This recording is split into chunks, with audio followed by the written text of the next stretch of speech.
യമനിൽ തടവിൽ കഴിയുന്ന മലയാളി നഴ്സ് നിമിഷപ്രിയയുടെ വധശിക്ഷ ഈ മാസം 16 നടപ്പാക്കുമെന്ന് റിപ്പോർട്ട്. ജയിൽ അധികൃതർക്ക് ഇത് സംബന്ധിച്ച് നിർദ്ദേശം ലഭിച്ചതായി യമനിലെ ചർച്ചകൾക്ക് മധ്യസ്ഥത വഹിക്കുന്ന സാമുവൽ ജെറോം ദയാധനം നൽകി വധശിക്ഷ ഒഴിവാക്കാനുള്ള ശ്രമം തുടരുകയാണെന്ന് സാമുവൽ ജെറോം 24നോട് വ്യക്തമാക്കി. യമൻ പൗരൻ തലാൽ അബു മഹദി കൊല്ലപ്പെട്ട കേസിൽ സനായിൽ ജയിലിൽ കഴിയുന്ന നിമിഷപ്രിയയുടെ വധശിക്ഷ ജൂലൈ 16 നടപ്പാക്കാൻ തീരുമാനിച്ചതായാണ് റിപ്പോർട്ട്. പബ്ലിക് പ്രോസിക്യൂട്ടർ ഓഫീസിൽ നിന്നും നിർദ്ദേശം ലഭിച്ചതായി ജയിൽ അധികൃതർ സ്ഥിരീകരിച്ചെന്ന് യമനിലെ മനുഷ്യാവകാശ പ്രവർത്തകൻ സാമുവൽ ജെറോം.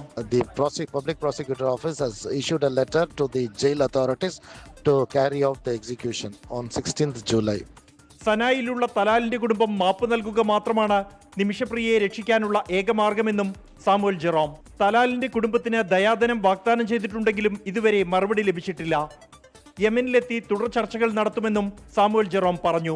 സംഭവം ഏറെ ദുഃഖകരവും ദൗർഭാഗ്യകരവുമെന്നും വിഷയത്തിൽ സംസ്ഥാന കേന്ദ്ര സർക്കാരുകൾ നല്ല രീതിയിൽ ഇടപെട്ടിരുന്നുവെന്നും save Nimishapriya action committee chairman Nenmara MLA K Babu. State government എന്ന നിലയിൽ ബഹുമാനപ്പെട്ട മുഖ്യമന്ത്രി, അതുപോലെ തന്നെ പ്രതിപക്ഷ നേതാവ്, മുൻ മുഖ്യമന്ത്രി, കേരളത്തിൽ നിന്നുള്ള മന്ത്രി ശ്രീ മുരളീധരൻ ഉൾപ്പെടെ അപ്പോൾ ഇത്തരം പ്രശ്നങ്ങളുമായി ബന്ധപ്പെട്ട് അവരുടെ കുടുംബാംഗങ്ങളുമായി നേരിട്ട് അവരെ കാണുകയും ബോധ്യപ്പെടുത്തുകയും ചെയ്തതിൻ്റെ ഭാഗമായി തന്നെ ഇതിൽ ഇടപെടുന്ന കാര്യത്തിൽ ഒരു വീഴ്ച ഉണ്ടായിട്ടില്ല.